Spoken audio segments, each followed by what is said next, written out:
Educação com Prática da Liberdade, obra de Paulo Freire. Comentarei Sociedade Brasileira em Transição.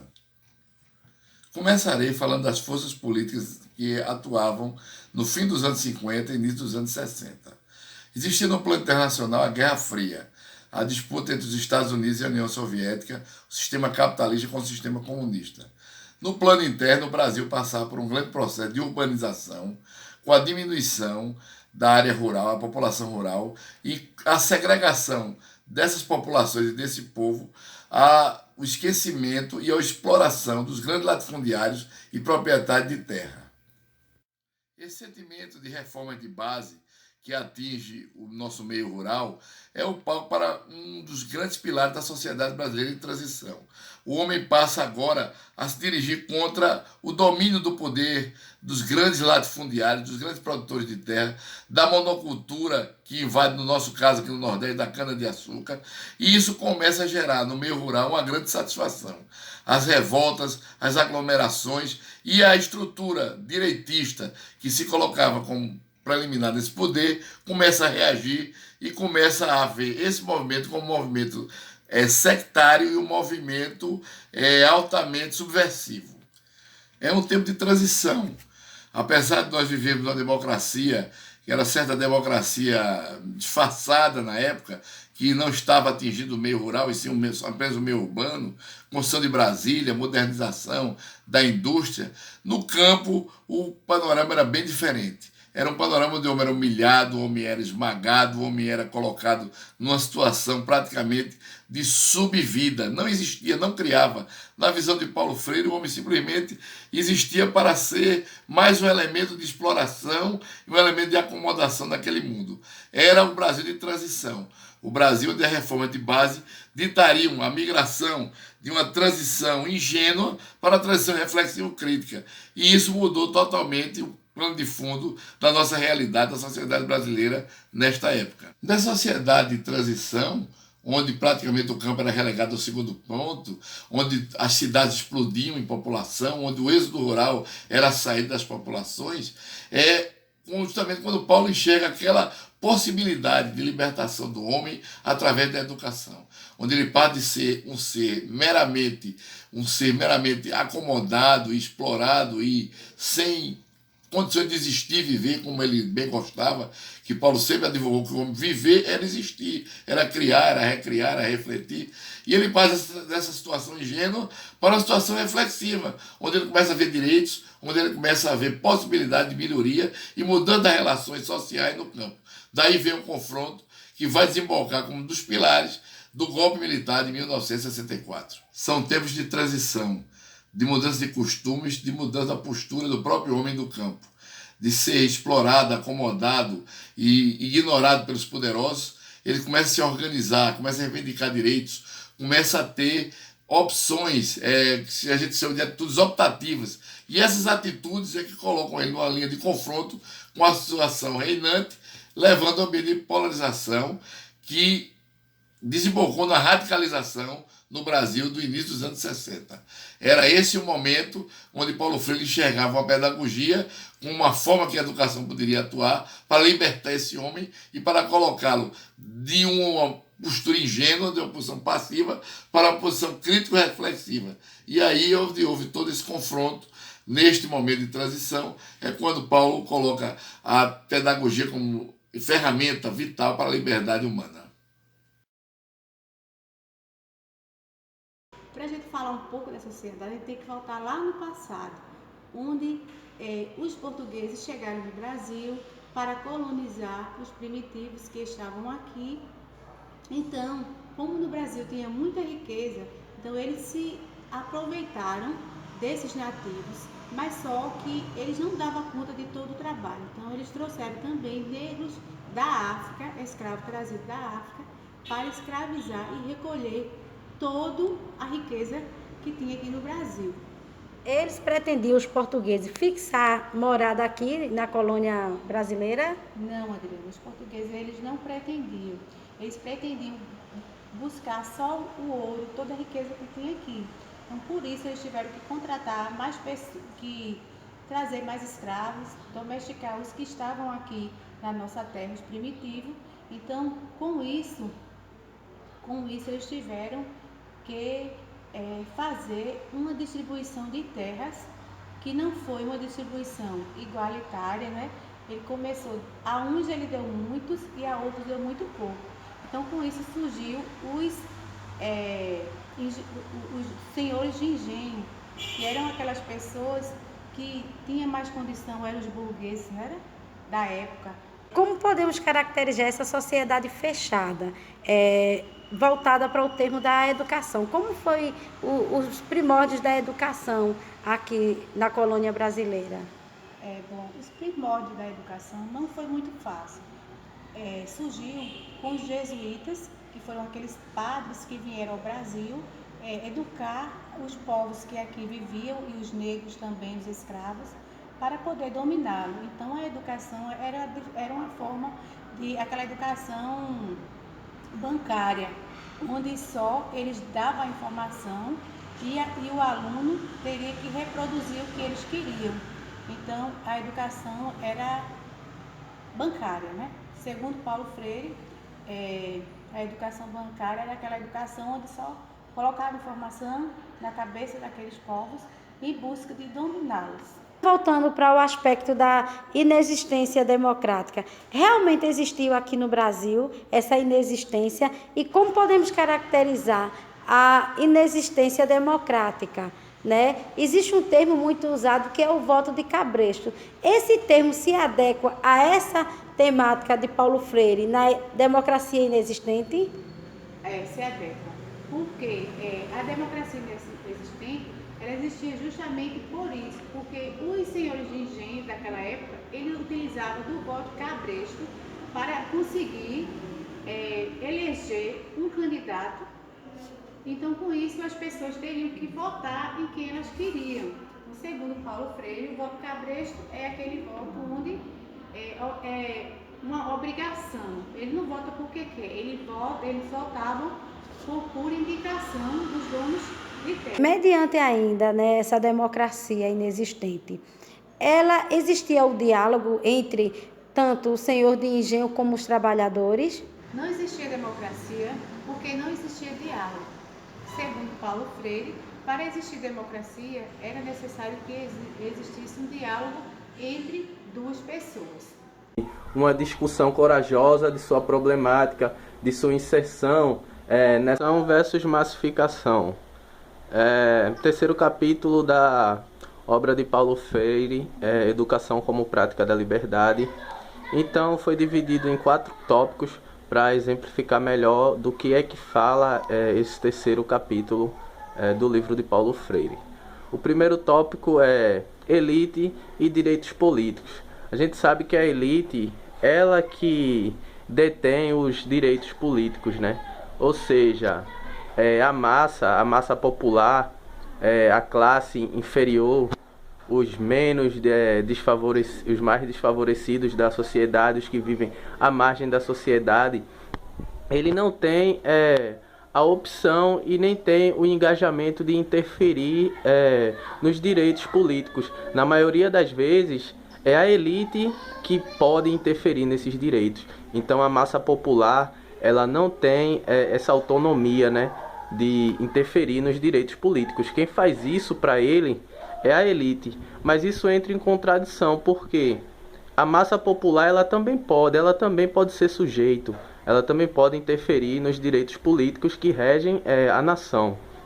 O segundo tópico é classe popular crítica, ou seja, é a ascensão da classe popular. É a classe popular começar a pensar e começar a ter participatividade na democracia. A classe popular começar a opinar, começar a intervir nos direitos políticos. O terceiro tópico é uma reforma educativa. Isso é o que Paulo Freire propõe, que a gente precisa dessa reforma educativa. Sobretudo porque a nossa educação, ela não é uma educação dialógica, onde faz com que os alunos e o professor eles interajam, que eles opinem sobre coisas do mundo, do ambiente onde ele está inserido, não relaciona o contexto com a própria vida deles. Eles têm que...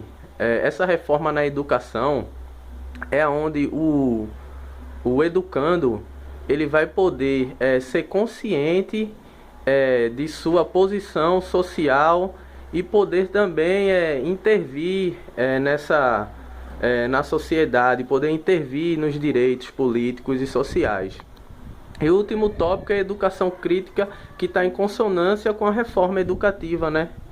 Educação que possibilite o homem uma discussão corajosa de sua problemática, de sua inserção nessa problemática, que fizesse ele compreender os perigos do seu tempo, para que, consciente desses perigos, ele ganhasse força e coragem para lutar, ao invés de ser levado e arrastado à perdição desse próprio eu, né? Submetido ao quê? A prescrições alheias, né? Ou seja, aqui a elite induz ele. O capítulo 4 vai falar educação e conscientização. Neste capítulo, Freire explica minuciosamente o método de alfabetização de adultos.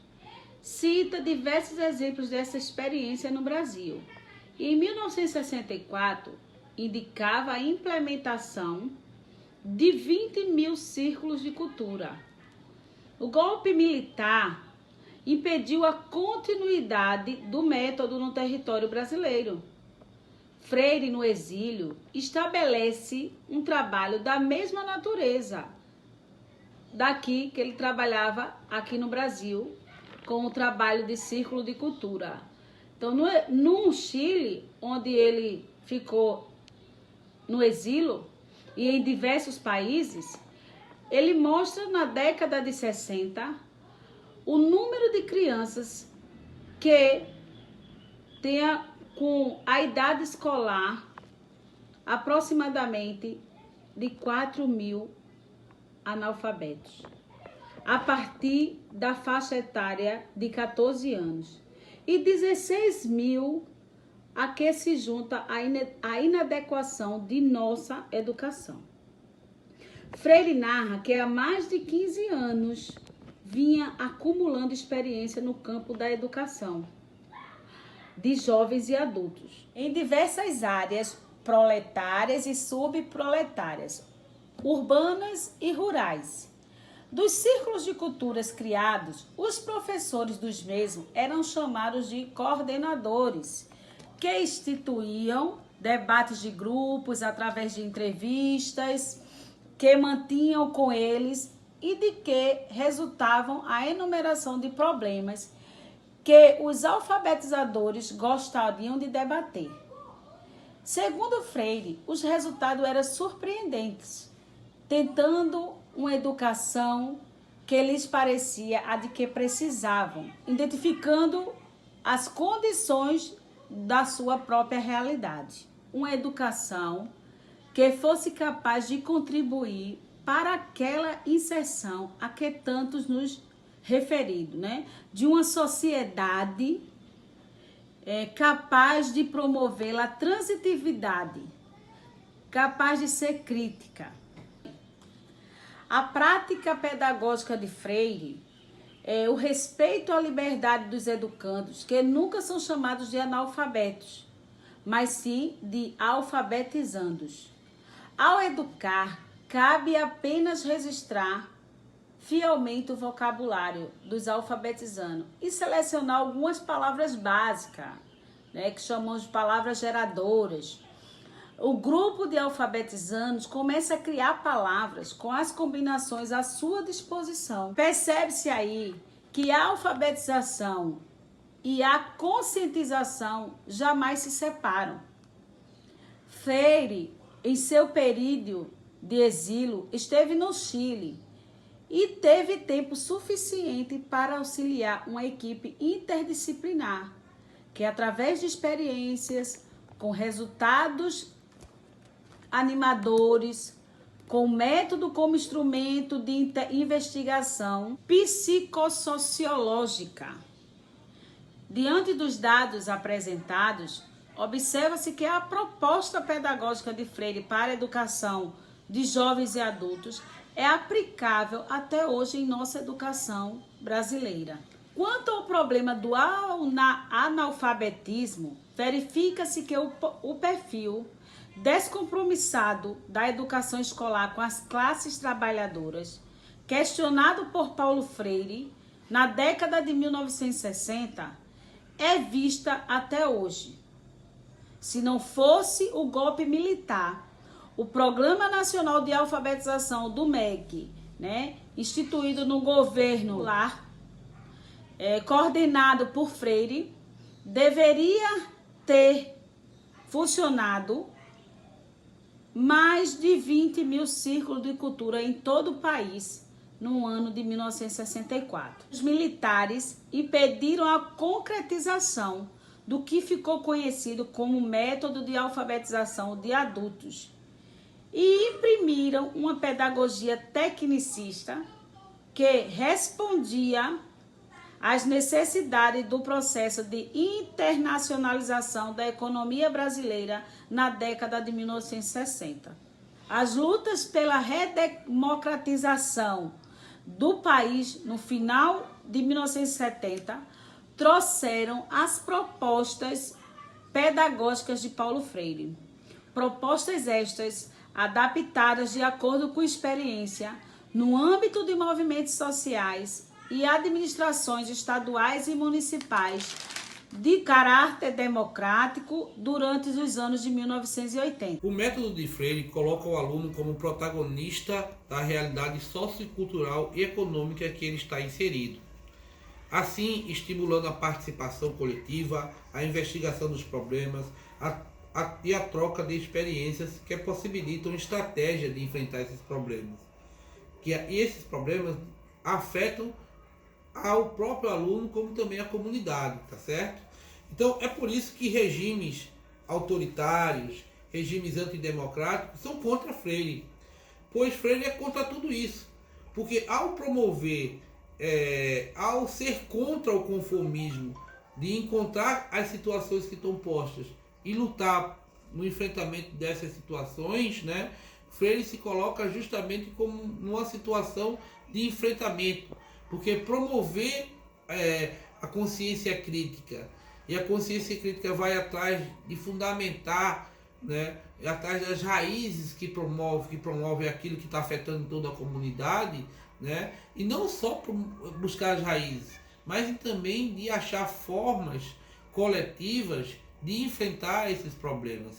E por isso que Freire é muito combatido. Então a questão é conscientizar para que possa achar alternativas de saída daquilo. A liberdade está em buscar a solução, a liberdade está em enfrentar esse problema de forma coletiva, e identificando quais são as causas que levaram a estes problemas a afetarem toda a comunidade. Então o Freire estimula essa criticidade, e ao fazer isso, a capacidade de aprendizagem do estudante vai sendo desenvolvida, vai sendo testada, porque ele está aprendendo com aquilo que está no seu redor, com aqueles elementos, com aqueles fatos culturais, ou com aquele problema que está ao seu redor, não em coisas que ele vai encontrar puramente no livro, ou coisas que ele vai encontrar puramente do que vem da televisão. Ele, ao sair de casa, no trajeto do trabalho, ele está vendo aquilo dali. Então essas experiências são trazidas para o estudo, e para o enfrentamento coletivo. Então Freire é contra o conformismo, Freire é a favor da conscientização crítica, e essa conscientização crítica é que vai buscar a transformação da realidade. Neste livro, que, ao nosso entender, servirá e muito para mudarmos nossos métodos e entender que educar é construir sempre e deixar a ideia de que nós, educadores, podemos e devemos fazer a diferença, como exemplo que Freire nos deu neste livro, de luta e dedicação, e que devemos construir sempre e jamais desistir de nossos ideais.